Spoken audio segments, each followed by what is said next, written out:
Le Christ est ressuscité. Il est vraiment ressuscité. Mais Dieu lui dit, mais Dieu me dit, mais Dieu te dit, tu es fou.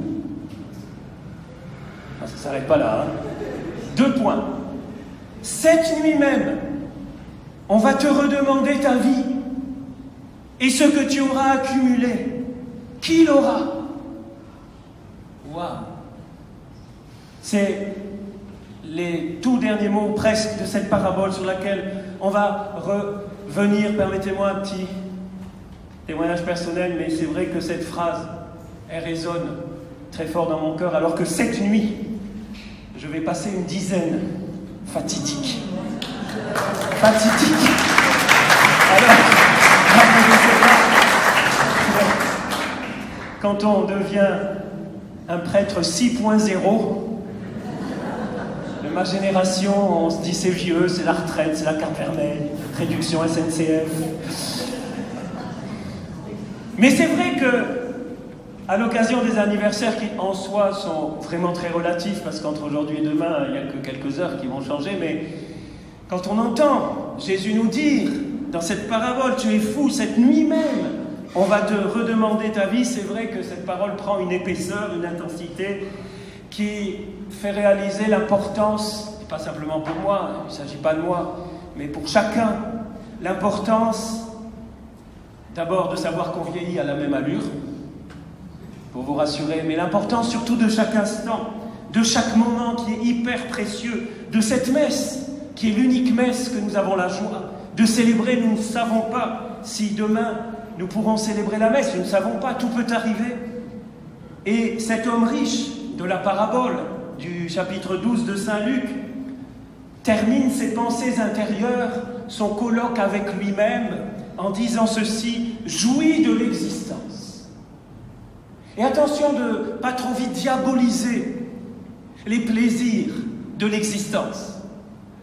Jésus, Dieu, notre Créateur, ne nous a pas mis sur cette terre pour que nous souffrions, pour que ce soit très dur et pour que nous ne jouissions de rien. Non!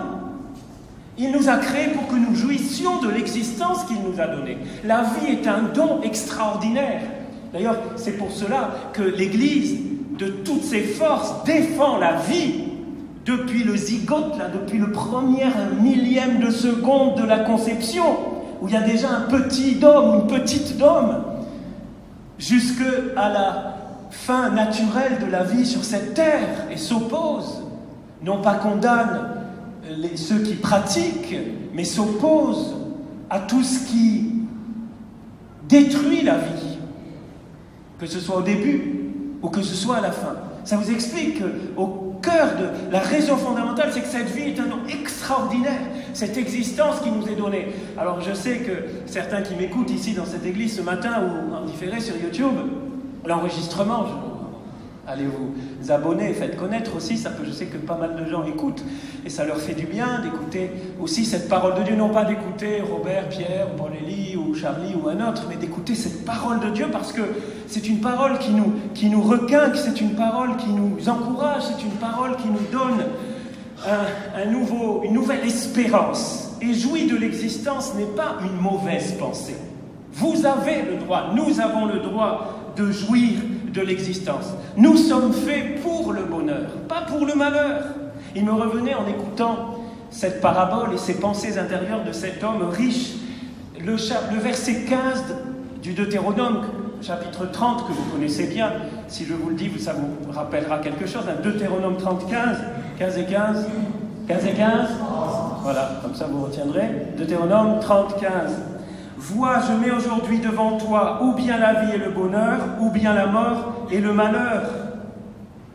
Et le Seigneur dit, déjà dans l'Ancien Testament, choisis le bonheur. Pourquoi ? Parce que tu es fait pour le bonheur. Et il continue au verset 16 et suivant, ce que je te commande aujourd'hui, c'est d'aimer le Seigneur ton Dieu, de marcher dans ses chemins, de garder ses commandements, ses décrets, ses ordonnances. Alors tu vivras et te multiplieras. C'est une façon de dire, alors tu jouiras de l'existence. Le Seigneur ton Dieu te bénira dans le pays dont tu vas prendre possession. Mais il rajoute au verset 17, Deutéronome 30, mais si tu détournes ton cœur, si tu n'obéis pas, on te dirait aujourd'hui, si tu n'en fais qu'à ta tête, si tu es bouché, quoi, si tu es têtu, si tu veux rien savoir, si tu suis le monde plutôt que suivre ce que dit ton Dieu, si tu te laisses entraîner à te prosterner devant d'autres dieux et à les servir, je vous le déclare aujourd'hui, certainement, vous périrez. Vous ne vivrez pas de longs jours sur la terre dont vous allez prendre possession quand vous aurez passé le Jourdain. Vous voyez, la question du jour, c'est pas est-ce que nous voulons le bonheur? Nous sommes faits pour le bonheur. Et ceux qui ne veulent pas le bonheur, c'est qu'ils sont peut-être dans un état tellement dépressif, tellement que... Mais au fond d'eux, plus profond, même s'ils ne le sentent pas, ils cherchent ce bonheur, ils cherchent à jouir de l'existence. Donc la question, c'est pas est-ce que je suis fait pour le bonheur, ça c'est évident, mais où est-ce que je cherche le bonheur pour lequel je suis créé? Voilà la question du jour. Où est-ce que je vais chercher ce bonheur? Je le cherche par moi-même, je le cherche en accueillant tout ce qui m'est proposé sans discernement, ou est-ce que je le reçois du Seigneur en suivant ses commandements, en le découvrant jour après jour dans sa merveilleuse parole? Alors le premier verbe important de ce dimanche, me semble-t-il, dans la question du jour, c'est « rechercher », que nous trouvons d'ailleurs, vous avez entendu, les Colossiens, la lettre aux Colossiens, c'était la deuxième lecture de ce dimanche, chapitre 3. « Frères, si vous êtes ressuscités avec le Christ, recherchez les réalités d'en haut. » C'est là qu'est le Christ assis à la droite de Dieu. Pensez aux réalités d'en haut. Petit examen de conscience. Le soir, quand vous allez vous coucher, vous vous demandez, est-ce que j'ai pensé aux réalités d'en haut aujourd'hui? Ne serait-ce que quelques minutes. Vous voyez, même une Sainte Thérèse de Lisieux, dans son Carmel, c'est que la vie de contemplative, c'est pas que les bras en l'air ou en oraison, ou toujours là à la chapelle, à prier, c'est du travail, c'est la vie communauté, c'est faut gagner sa vie, c'est l'artisanat, c'est l'agriculture, le potager, tout ça, bon, les tâches ménagères, le ménage. Et même Thérèse de Lisieux, elle s'obligeait, parce que même dans une vie de religieuse, vous voyez, on peut passer toute la journée, comme on prie pour les prêtres aujourd'hui, à ce 4 août spécialement, mais même un prêtre, il peut être complètement pris par 36 000 choses, et il a passé sa journée, bon, à la messe plus ou moins, quand même, il pense aux réalités d'en haut, quoique, on peut même célébrer la messe machinalement, que le Seigneur nous en garde, nous prêtres. Mais tous, nous pouvons nous dire, attention, est-ce que aujourd'hui j'ai pensé ne serait-ce que quelques minutes aux réalités d'en haut? Rechercher les réalités d'en haut. Attention, pour bien comprendre cet enseignement de Jésus sur notre bonheur, c'est ça qui est en jeu, notre bonheur, c'est pas rien. Bien, il faudrait continuer à lire le chapitre 12 de Saint Luc. Je vous encourage encore, venez à la messe avec votre Bible, je vous casserai les pieds, mais tant que je serai vivant et ici, je vous casserai les pieds avec ça. Tant pis pour vous, vous ne pourrez plus me voir en peinture, c'est pas grave.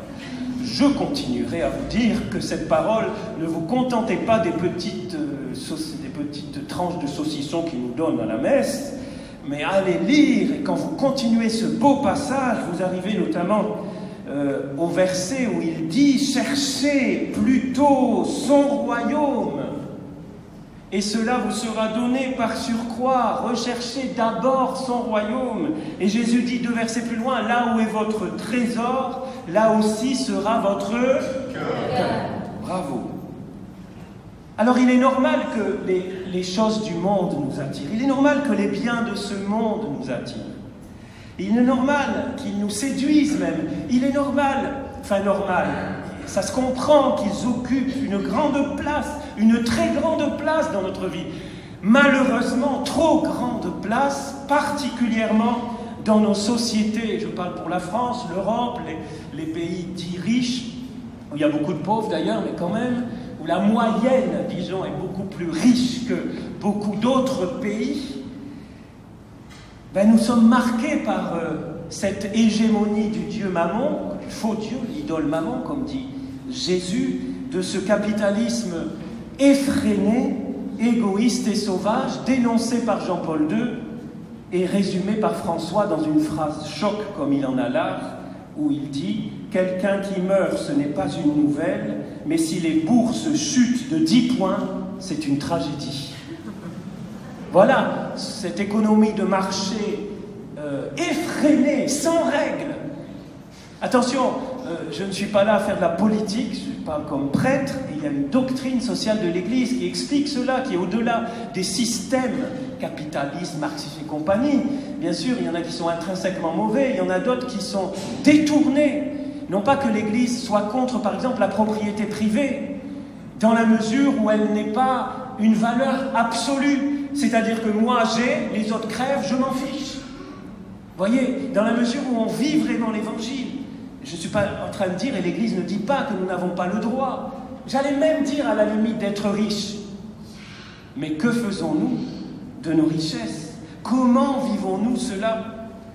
Et Jésus, au travers de cette parabole, nous réveille et nous rappelle ce que peu de médias répètent. À mon avis, il faudrait que tous les jours, il y ait un petit entrefilet dans Twitter, Instagram, Facebook et tous les autres réseaux sociaux, sites, médias numériques, médias papier, une petite phrase qu'on pourrait reprendre par exemple de l'Évangile. Tu es fou. Cette nuit même, on peut te redemander ta vie. Juste comme ça. Petite phrase comme ça. Juste pour rappeler quelque chose que même nous, chrétiens, qui savons cela, qui savons et qui n'avons pas peur, parce que nous savons que nous sommes faits pour le ciel. Donc ça va être génial quand on va mourir. Waouh! Quand ça sera le moment, hein? Mais quand le corps va mourir, parce qu'on ne va pas mourir, quand mon corps va mourir, je vais partir, waouh! Et je ne vais pas traverser que la Manche sur le jet de Zapata. Je vais voler sur les nuages et je vais aller vers mon Seigneur. Et waouh, ça va être génial, j'espère même y aller direct. Tiens, si vous priez pour moi, ça marchera. Hein? Parce que voilà. Tu es fou cette nuit même, on va te redemander ta vie. C'est comme si Jésus nous dit, me dit Pierre, n'oublie pas que tout ne s'arrête pas ici-bas, que tu es fait pour le ciel, pour une éternité de bonheur avec moi. Alors Jésus, et je vais conclure avec ça parce que c'est la pointe, ce qu'on appelle la pointe de la parabole. Vous savez qu'en exégèse, les spécialistes de la parole de Dieu disent que chaque parabole a une pointe, on appelle ça aussi une chute ou plutôt une pointe. Les deux sont utilisés, il me semble, c'est mes vieux souvenirs de séminaire. Pardonnez-moi, je vieillis quand même. Hein.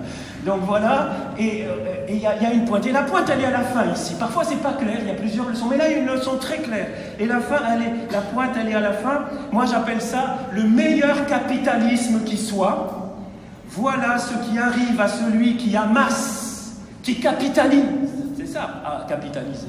Voilà celui qui amasse pour lui-même au lieu d'être riche en vue de Dieu.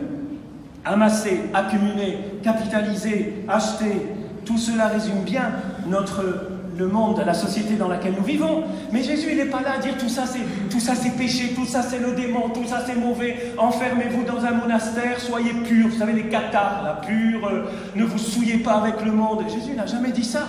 Nous sommes dans ce monde, mais nous portons des valeurs, nous portons quelque chose de plus. Et Jésus opère un retournement. Il dit, oui, capitalise, oui, investis, oui, accumule, mais en vue de Dieu. Pas pour toi-même. Là est la différence.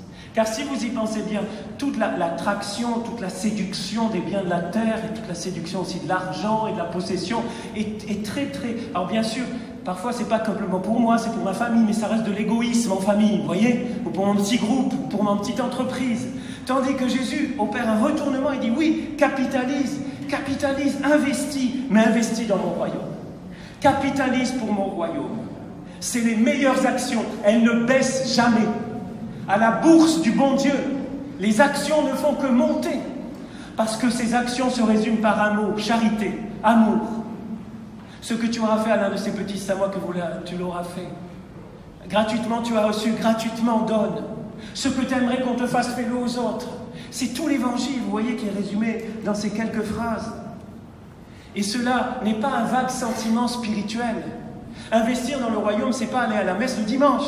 Ça, c'est juste le minimum vital pour commencer un chemin sérieux avec Jésus et être disciple. C'est juste une toute petite partie, importante, le sommet de notre semaine. Mais investir dans le royaume, c'est pas forcément faire des neuvaines toute la journée. Oui, prier, d'accord. Mais investir dans le royaume, c'est justement se nourrir de cette prière, se fortifier dans l'Esprit Saint pour agir. Pour agir concrètement. Le mot action veut bien dire ce qu'il veut dire, et il est très fort, et encore plus fort quand il s'agit du capitalisme de Jésus, du bon capitalisme. J'investis, je n'achète pas des actions pour les... Non, mais par la charité, par mon engagement à la suite de Jésus, là où je suis, avec ce que je suis, même si je n'ai pas beaucoup de force, même si je n'ai plus beaucoup de force, même si je suis malade, même si je porte un handicap, même quelle que soit ma condition, jusqu'au dernier jour, je peux investir, je peux capitaliser dans le royaume et goûter ce bonheur en crescendo.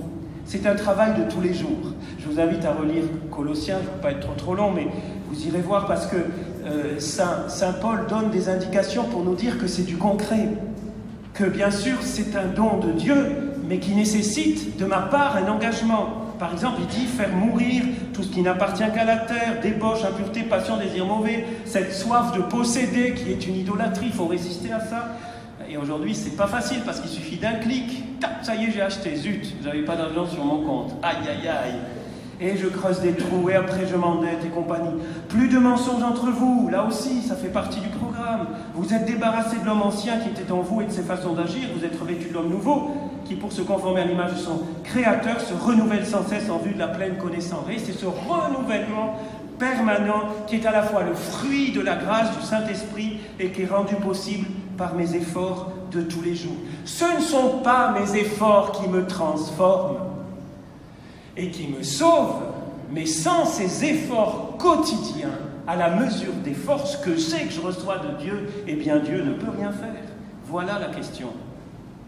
J'aimerais conclure avec un point qui, à mon avis, n'est pas un détail. Si vous commencez à aimer, peut-être certains depuis longtemps, mais ce livre extraordinaire qui est plus qu'un livre, cette parole, et que vous allez voir chez Matthieu, cette fameuse phrase « Cherchez d'abord le royaume ». Eh bien, chez Matthieu, il y a un petit mot en plus, qui est très important. Matthieu dit exactement « Cherchez d'abord le royaume de Dieu et sa... » Vous vous souvenez? Cherchez d'abord le royaume de Dieu et sa justice. Les chants, ça aide à mémoriser. Il dit exactement en Matthieu 6, 33, « Cherchez d'abord le royaume de Dieu », ça c'est chez Saint Luc, et Matthieu rajoute « et sa justice ». Eh bien, voyez là, vous avez un écho de cette pointe de la parabole. Voilà ce qui arrive à celui qui amasse pour lui-même, au lieu d'être riche en vue de Dieu. Nous avons là une clé absolument essentielle. Ou bien je choisis de capitaliser pour moi, mais même de façon spirituelle. Et là, c'est dangereux aussi. Mon petit bonheur, mon petit Jésus, ma petite paroisse sympathique Saint-Roch, mon petit train-train, voilà. Je suis bien avec mon Jésus, les autres ils peuvent crever, je m'en fiche. Je ne le dis pas, mais je le pense. Bon, plus ou moins. Non, ça c'est terrible, même spirituel. Moi j'espère que quand je rentrerai au ciel, j'entrerai avec plein de monde. Peut-être pas vous tous à la fois, hein, parce qu'on ne va pas mourir le même jour, mais bon. Voilà, qu'on rentre au ciel avec tous les copains. Ouais, génial, et même les ennemis, hein, les tant qu'à faire. Parce que tous puissent rentrer au ciel et voir la gloire de Dieu. Entre parenthèses, quand vous avez des problèmes avec quelqu'un, rappelez-vous que vous risquez de le retrouver au ciel. Pour toute l'éternité.